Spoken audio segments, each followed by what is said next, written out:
I never imagined anything could stop my heart in its tracks. But what I saw that night did exactly that.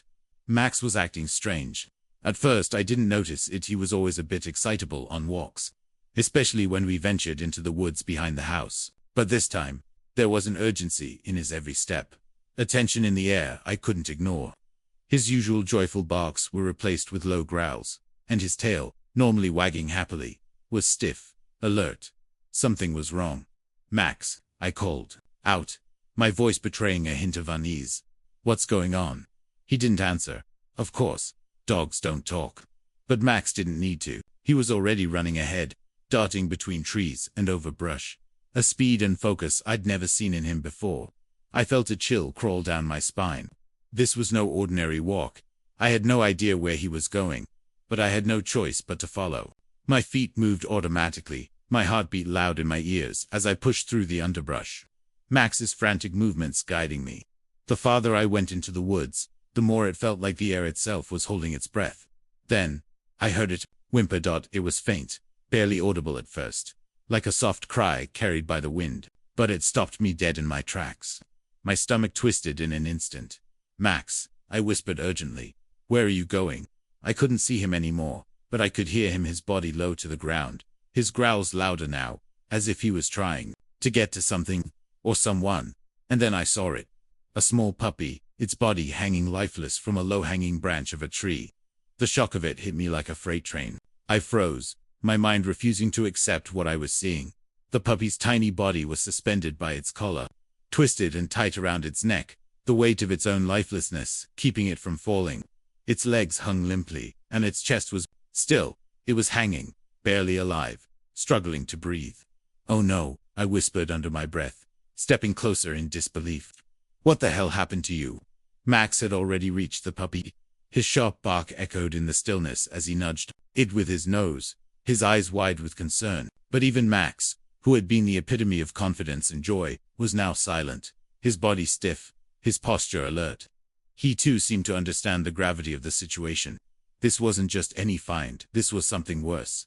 I rushed forward, my hands trembling, my heart racing in my chest. I didn't know what I was thinking. I just knew that I had to get this puppy down. I had to help it. But as I reached up to loosen the collar, I saw something that made my blood run cold. The collar wasn't just any collar. It wasn't some ordinary tag that said lost or found, or even the name of a loving owner. The tag had a single word etched into it. "Sorry." I recoiled for a second, confusion flooding my mind. Sorry. Who the hell would leave a puppy hanging from a tree, its tiny body limp and vulnerable, with that word on a collar? A dozen questions flooded my mind in that moment. Who would do something like this?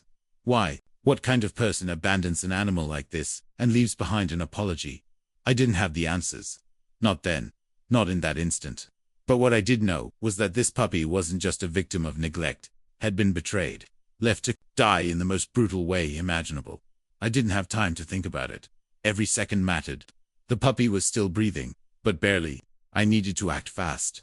I could feel my hands shaking as I reached up and gently, but urgently unhooked the collar. Max stood next to me, his eyes focused on the puppy, waiting for me to do something, anything to save it. I pulled the tiny body into my arms, cradling it carefully as I felt its fragile, trembling form against me.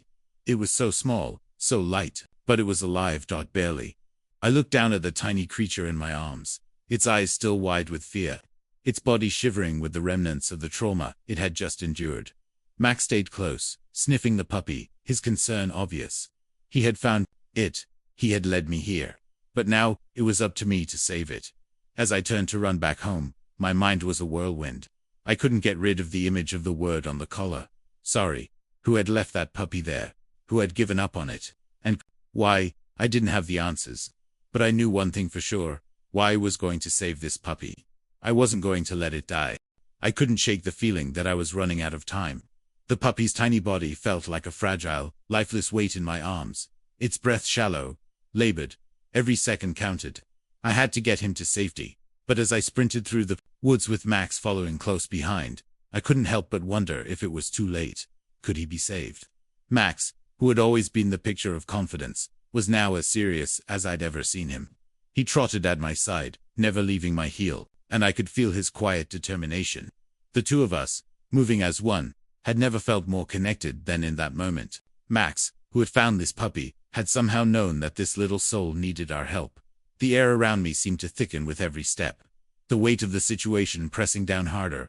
The collar, the word sorry, etched into it like a scar. On the puppy's life, I couldn't stop thinking about it. Whoever had done this, whoever had abandoned the puppy in such a cruel way, what had driven them? And more importantly, why had they left the puppy with just that word? Sorry. What did it mean? Was it an apology from the owner, a last-minute regret, or was it just some twisted attempt at closure? The unanswered questions gnawed at me, but there was no time to dwell on them now. The only thing that mattered was getting the puppy help. I pushed myself harder, my lungs burning as I fought the sharp cold air. Every step felt like an eternity, but the sound of Max's paws hitting the dirt gave me strength. We were almost there, just a few more steps, and I could get him to the car. The puppy, still limp in my arms, was barely hanging on. I could feel his tiny chest rise and fall in shallow breaths, his little body trembling with the shock of it all. How could anyone do this? How could anyone leave a helpless puppy to suffer like this? My anger, my confusion, boiled inside me, but I couldn't let it distract me now. I couldn't lose focus. I reached the car and fumbled with the keys, my hands shaking uncontrollably as I tried to unlock the door. Max was already at the door, his nose pressed against the window, watching me, as if telling me to hurry. I finally unlocked the door and slid into the driver's seat, still holding the puppy close to me. Please hold on, I whispered, my voice thick with emotion. We're going to get you help. Max jumped into the back seat, his body tensed, his eyes locked on the puppy. He was still on alert, still watching, still waiting. I could sense his anxiety too, his protective instinct kicking in. I had never seen Max like this. He had always been loyal, always protective, but something about this moment felt different. He had found the puppy, and now, he was making sure it was safe. As I started the car and drove through the darkened streets, my thoughts raced. What had this puppy gone through? What kind of person could leave an innocent creature like this behind? I didn't know the answers, but I needed them. I had to understand. It wasn't just about saving this puppy, it was about finding out who had done this, and why. The vet was 20 minutes away, but those 20 minutes felt like an eternity. I could feel my heart beating in my chest, its rhythm syncing with the weak, labored breaths of the puppy. I kept glancing over at him, checking to make sure he was still breathing, still alive. Every time I saw his little body, I felt a pang of guilt, a pang of anger. Sorry, it kept echoing in my head.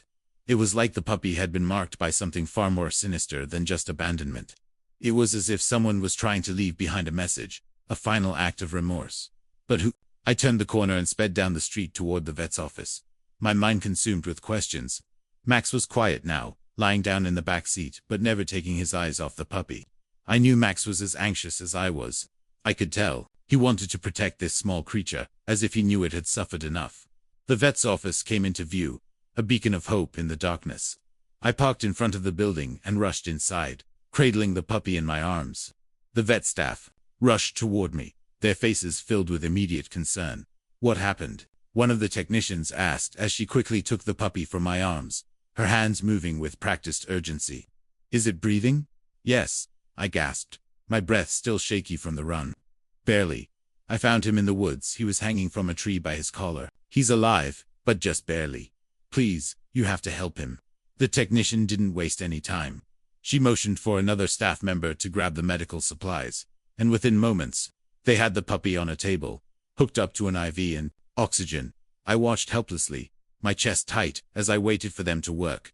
Max had followed me into the clinic, his body tense as he stood by the door, his eyes never leaving the puppy. He had been with the puppy from the very beginning, from the moment we found him in the woods to this very moment.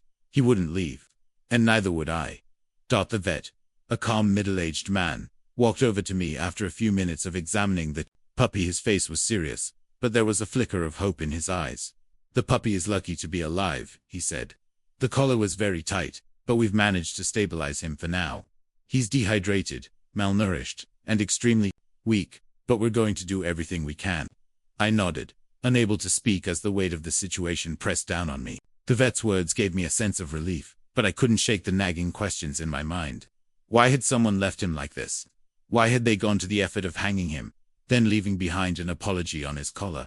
I turned to look at Max, who was still standing by the door, his eyes fixed on the puppy.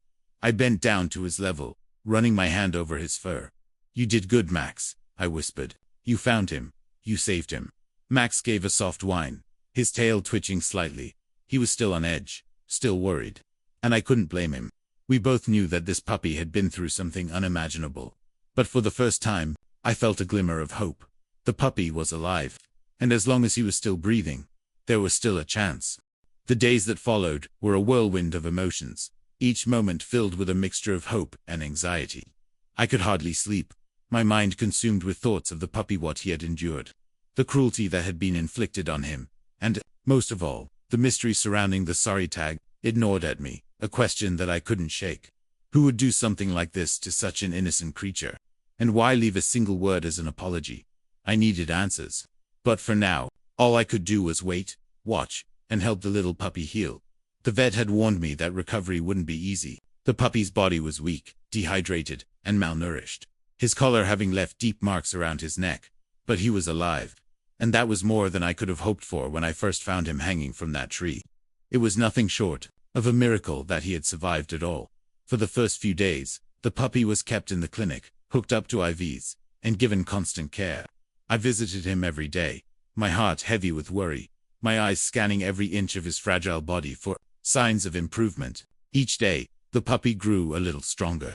His breathing steadied, and he began to show signs of awareness. He would blink up at me when I spoke to him, his eyes still wide with fear, but there was a flicker of recognition there too. He wasn't completely lost to the world, yet Max, as always, stayed close by. He never left my side during those visits, his watchful eyes focused on the puppy the entire time. He seemed to understand that his role was far from over, that the little creature he had found in the woods needed him just as much as it needed me. Every time the puppy shifted or whimpered, Max was there, standing protectively by the bed, offering his silent support. It was as though he knew that this puppy needed a protector, a companion, to show it that not all humans were capable of cruelty, that not all creatures in the world were willing to abandon a defenseless life. It was during one of these visits that I saw the first real sign of progress. The puppy whom I had begun calling Hope, because that's all I had, at that point finally lifted his head from the pillow. His body was still fragile, but his eyes were no longer filled with the same frantic fear they had been the day we'd found him. There was curiosity in his gaze now, a hint of trust creeping into the way he looked at me. "Hey there, Hope," I whispered, my voice gentle as I stroked his tiny head. "How are you feeling, buddy?" He didn't respond in words, of course, but he gave the faintest wag of his tail. It was so small, so tentative, but it was enough to bring tears to my eyes. I bent down to him, careful not to startle him, and placed my hand on his back. For the first time, he leaned into it, a soft whine escaping his lips, as if he was asking for reassurance. "You're going to be okay," I murmured, my heart aching as I looked at him. "You're safe now." The recovery wasn't immediate. It was slow, agonizingly slow. But with every passing day, Hope grew stronger. His appetite returned first. He began eating the soft food the vet had prepared for him, his tiny body responding with a few more ounces of weight. His wounds began to heal, though the marks left by the collar would always remain as a reminder of the cruelty he'd suffered. But it wasn't just his body that needed healing. It was his spirit, his trust in the world around him. That was the real challenge. Max played a huge part in that process. Every evening when I took him for our walks, he would insist on coming along to the clinic. It was almost as if he knew that he was needed there, that the puppy wasn't going to recover unless he played his part in the healing process. When we arrived, Max would sit patiently next to the bed, offering his presence as a quiet, comforting force. Hope would look up at him with wide eyes, and Max would nudge him gently, as if to say, "It's okay. You're safe with me." And slowly, Hope started to trust Max. He would crawl toward him on shaky legs, nudging Max's nose with his own, a small whimper of gratitude escaping his lips. Max would return the gesture, licking Hope's face gently, as if to assure him that he was no longer alone. It was an odd sight, seeing these two animals so different, yet so connected, forming a bond. But it was a bond built on trust, on safety. Hope wasn't just learning to trust humans again. He was learning to trust animals too. And that, to me, was a sign of progress. The first time I took Hope home with me, I could feel the weight of the moment. He wasn't completely healed. He still had moments of fear, Moments where he would tremble at loud noises or sudden movements, but he was stronger. His little tail wagged when he saw me, and the way he followed me from room to room was a small victory. It felt strange at first. The puppy, once so fragile and vulnerable, was now in my care. He had been saved from the cruelty of the world, and now it was my job to show him that not all humans were capable of such violence. I wasn't going to let him down. Not after everything he had been through. Max, of course, was thrilled. The puppy was finally home, and Max was ready to take his role as protector to the next level. He stayed close to Hope at all times, even when Hope was curled up in his bed, sleeping peacefully. Max's watchful eyes never strayed far from him, and I knew that the bond they had formed would last a lifetime. They were a team now, and they would face whatever came next together. Hope, despite his past, began to blossom. He started playing with toys, running around the yard, and even enjoying short walks with Max. His fear of the world slowly ebbed away as he learned that it wasn't so scary after all. The world could be kind. The world could be gentle. And there were still good people and good dogs who wanted nothing more than to love him. But even with all the progress, one thing still lingered in my mind. The collar, the word sorry. What did it mean? Was it from the person who had abandoned him? Or was it a message from someone who regretted their actions too late? I couldn't say for sure, but I did know one thing. Hope had found a new family now. He had found a place where he was loved, where he was safe, and where he would never have to worry about being abandoned again. In the quiet of the night, as I watched Hope curl up next to Max on the couch, I felt an overwhelming sense of peace. This was a new beginning. A second chance. Not just for Hope, but for all of us. The healing wasn't over. But for the first time, it felt like it was possible. The days that followed were a blur of healing and growth. Hope, once a tiny, fragile creature clinging to life, had transformed into a playful, energetic puppy who was eager to explore his new world.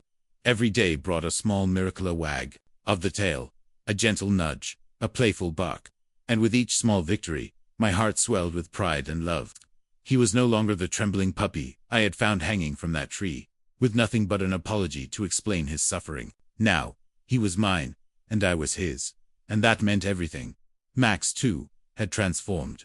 His role as Hope's protector, his quiet companion, was becoming more pronounced. He was no longer just my dog. He had become a teacher, a mentor, a friend.